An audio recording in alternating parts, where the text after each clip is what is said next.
Anda menyaksikan Breaking News Metro TV. Pemirsa, baru saja kita menyaksikan kunjungan dari Wakil Menteri Lingkungan Hidup Dias Hendro Priyono ke TPA Jati Waringin. Kita ketahui bersama pemirsa, hari ini memasuki hari kelima pasca pertama kali TPA Jati Waringin mengalami kebakaran di hari Selasa 30 Juni lalu. Oleh karena itu, kunjungan dari Wamen LH hari ini adalah untuk melakukan pemantauan secara langsung bagaimana kondisi terkini di sana, sekaligus juga melihat dan juga menelusuri mengapa hingga saat ini api masih belum kunjung padam. Setidaknya dari hasil tinjauan ada sejumlah kendala yang memang ditemui oleh petugas di lapangan. Yang pertama adalah luasnya TPA Jati Waringin. Kita ketahui bersama pemirsa bahwa TPA Jati Waringin ini total luas lahannya mencapai 33 hektar, di mana terhitung sejak tanggal 30 Juni hingga kemarin, total luas lahan yang terbakar ini mencapai 15 hingga 18 hektar.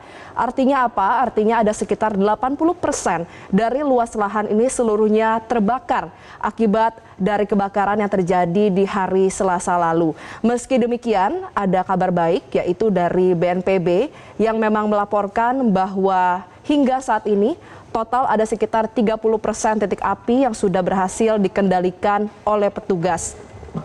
Sejumlah jalur pasti dilakukan oleh BNPB yang juga bekerja sama dengan pihak-pihak lainnya untuk memadamkan api. Yang pertama adalah melalui jalur darat, kemudian juga jalur udara. Dari jalur darat, pemirsa, ada sejumlah alat-alat yang dikerahkan. Yang pertama pastinya adalah petugas pemadam kebakaran. Petugas pemadam kebakaran diterjunkan, ada ratusan personil, berikut dengan 18 unit mobil pemadam kebakaran yang memang langsung dikerahkan untuk melakukan pemadaman api.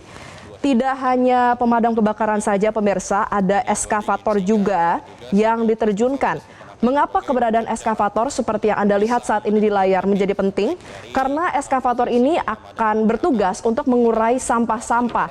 Mengingat salah satu kendala utama adalah bara api yang berada di bawah tumpukan sampah yang hingga saat ini masih belum padam.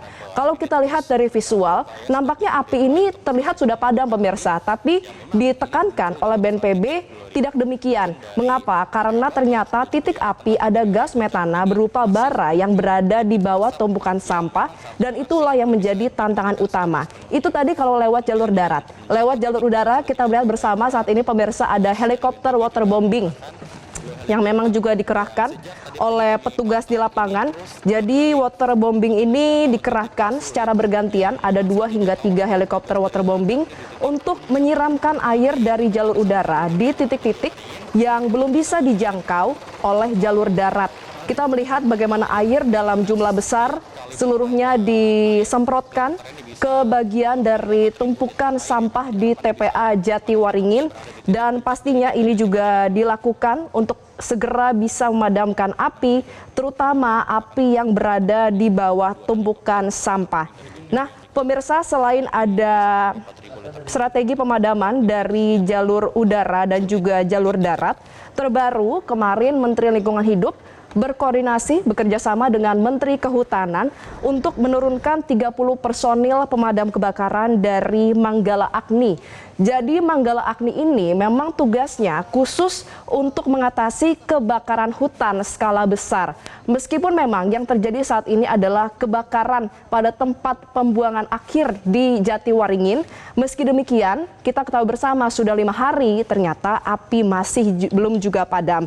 Oleh karena itu, keterlibatan dari Manggala Agni ini sangat dibutuhkan karena karakteristik kebakaran di TPA yang berbeda dengan kebakaran biasa dan memerlukan peralatan khusus. Yang menjadi pernyataan dan juga pertanyaan kemudian adalah peralatan khusus apa yang akan dibawa oleh personil dari Manggala Agni.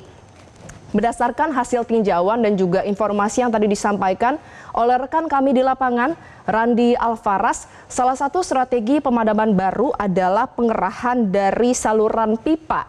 Jadi saluran pipa ini cukup panjang dan nanti akan diinjek, disuntikan ke sejumlah titik dan nanti akan menyasar dasar-dasar dari tumpukan sampah di TPA Jatiwaringin agar memang air-air yang disuntikan, disemprotkan ke dasar dari tumpukan sampah ini bisa segera dipadamkan secara masif.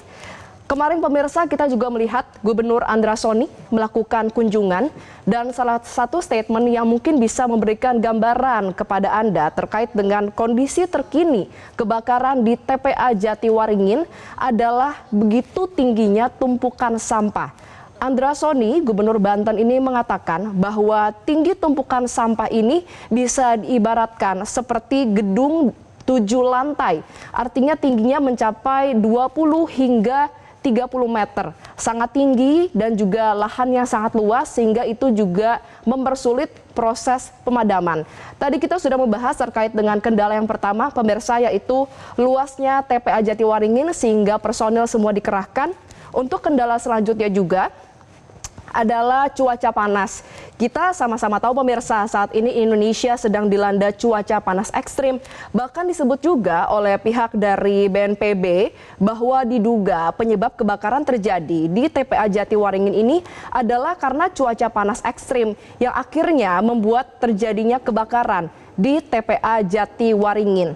Tidak hanya cuaca panas saja yang menyebabkan kebakaran ini bahkan meluas dari yang di hari pertama membakar 2 hektar lahan, kemudian ada kenaikan hingga 650%. Di hari kedua dan hari ketiga mencapai 15 hingga 18 hektar adalah karena angin yang sangat kencang. Jadi angin di lokasi kebakaran yaitu di TPA Jatiwaringin ini sangat kencang dan semakin kencang di malam hari dan itu akhirnya membuat kebakaran dengan cepat meluas. Oleh karena itu memang meskipun petugas dari pemadam kebakaran, Manggala Agni dan juga berbagai instansi terkait yang terlibat dan juga melakukan pemadaman berkolaborasi bersama-sama, mereka ini bekerja 24 jam tapi tetap fokus utama dilakukan di pagi hingga siang hari. Karena kandungan gas metana apabila terkena angin ini biasa bisa membakar cepat di malam hari. Oleh karena itu proses injeksi, helikopter waterbombing semuanya dimasifkan di siang hari. Gunanya apa? Agar sebisa mungkin kebakaran ini bisa segera cepat diselesaikan. Secara khusus adalah titik-titik utama penyebab kebakaran yaitu di dasar tumpukan sampah semuanya bisa dipadamkan di siang hari sehingga tidak tercampur dengan angin di malam hari dan juga kebakaran ini dapat segera selesai.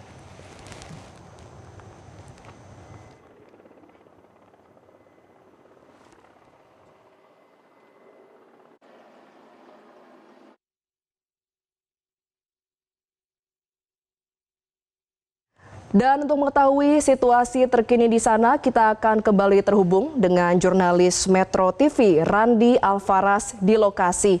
Randi, bagaimana situasi pemadaman terkini di sana? Kabarnya ada strategi baru yang memang dikeluarkan, diarahkan oleh Menteri LH kepada Menteri Kehutanan, yaitu pengerahan dari Manggala Agni. Apa peralatan khusus dan juga strategi khusus yang dihadirkan oleh personel Manggala Agni agar pemadaman dan juga kebakaran ini bisa segera dipadamkan?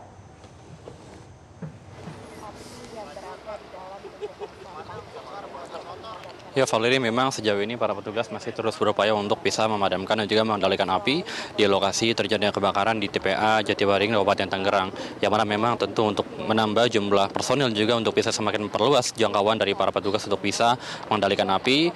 Terdapat juga petugas dari Manggala yang berasal dari Kementerian Kehutanan untuk bisa memperbantukan para petugas yang sudah berupaya memadamkan api sejak hari pertama yang terjadi pada tanggal 30 Juni lalu. Di hari pertama terjadinya kebakaran, yang mana sudah ada sejumlah petugas, bahkan ratusan petugas dari pihak kepolisian, lalu juga dari pihak pemadam kebakaran, lalu dari BNPB yang juga tak henti-henti untuk bisa berupaya untuk bisa mengendalikan api yang masih terus muncul di sejumlah titik di lokasi terjadinya kebakaran di TPA Jatiwaringin, Valeri. Yang mana memang dari pantauan kami di siang hari ini terlihat kepulan asap di sejumlah titik, bahkan tidak hanya puluhan titik Valeri, namun juga di ratusan titik dari pantauan kami yang masih muncul kepulan asap yang saat ini masih terus dilakukan upaya pemadaman dari para petugas, yang mana petugas tidak hanya berupaya menggunakan kendaraan darat seperti eskavator, lalu juga mobil pemadam kebakaran yang tak henti-hentinya ini mengeluarkan air untuk bisa memadamkan titik-titik api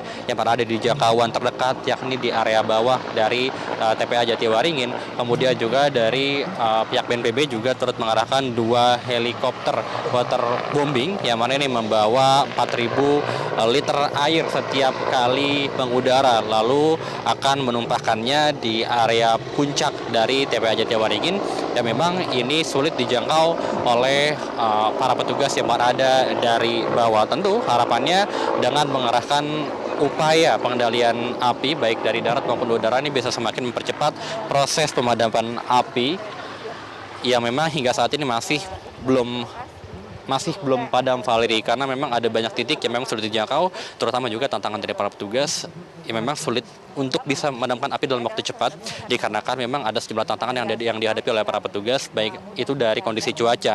Memang saat ini kondisi cuacanya cukup panas di area TPA Jatiwaringin, kemudian juga angin yang cukup kencang. Ini tentu bisa memudahkan api menjelar dengan cepat ke titik-titik lainnya, yang mana saat ini total ada sekitar 13 hingga 15 hektar dari total 33 hektar di TPA Jatiwaringin yang saat ini masih terdapat titik api, sehingga ini yang menjadi fokus dari para petugas untuk bisa segera memadamkan api dengan mengerahkan puluhan petugas, bahkan ratusan petugas untuk bisa segera mengendalikan dan juga memadamkan api dengan cepat, Valeri. Ya, Randi, per data kemarin dan juga pagi ini BNPB mengatakan ada sekitar 30% titik api dari total 15 hektar lahan terbakar yang berhasil dikendalikan. Bagaimana update-nya per siang ini? Apakah sudah ada peningkatan titik api yang berhasil dikendalikan dan juga dipadamkan oleh BNPB dan juga pihak terkait?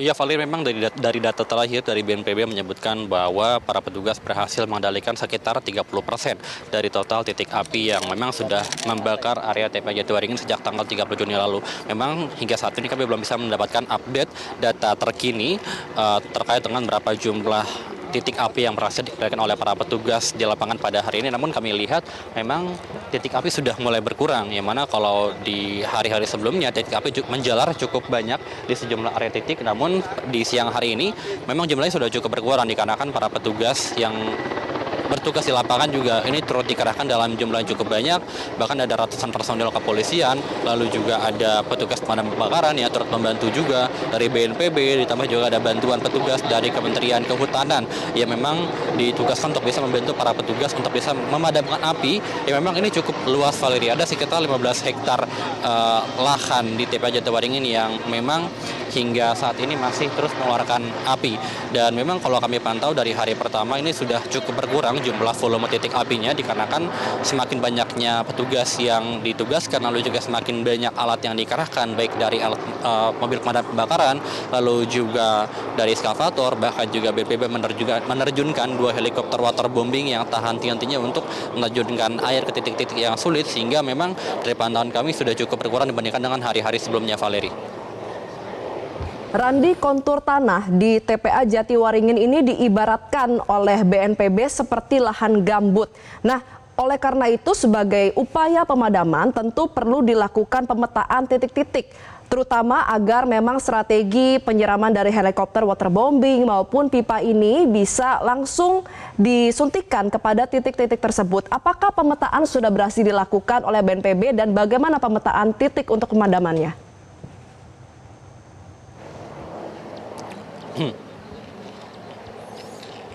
Ya, Valeri, memang kalau soal pemetaan titik-titik mana yang memang akan dilakukan pemadaman dengan cepat, memang saat ini para petugas baik dari Wakil Menteri Lingkungan Hidup Hendro Priyono, lalu juga ada sejumlah petugas baik dari TNI, Polri, BNPB ini masih berdiskusi dan juga melakukan rapat koordinasi tentu untuk menentukan strategi yang tepat dalam menentukan titik mana yang memang perlu dijangkau untuk bisa memadamkan api dengan cepat. Tadi para petugas dari BNPB, lalu juga pihak kepolisian dari Kementerian Lingkungan Hidup yang ada ada juga Wakil Menteri Lingkungan Hidup Hendro Priyono tadi sudah meninjau langsung lokasi tempat terjadinya kebakaran dan meninjau dan melihat langsung bagaimana prosesi atau upaya dari para petugas untuk bisa memadamkan dan juga mengendalikan api. Tentu dari pemantauan tadi sedang dirapatkan, dibahas di tenda di belakang saya saat ini, yang mana Wakil Menteri Lingkungan Hidup, lalu juga ada sejumlah petinggi dari pihak kepolisian, dari TNI saat ini masih berkoordinasi tentu untuk bisa menentukan strategi yang tepat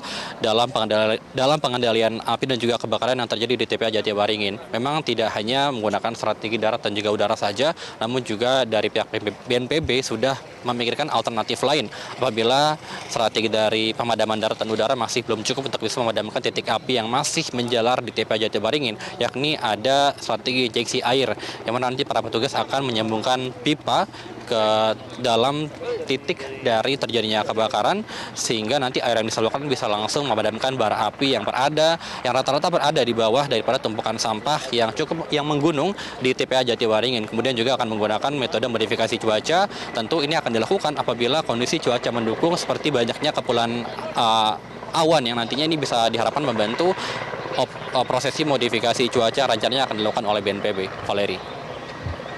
Baik, kita akan terus ikuti perkembangan pemadaman di TPA Jatiwaringin bersama dengan rekan Andi Alvaras. Tapi kita harus jeda terlebih dahulu pemirsa, jangan kemana-mana, tetaplah di Breaking News Metro TV.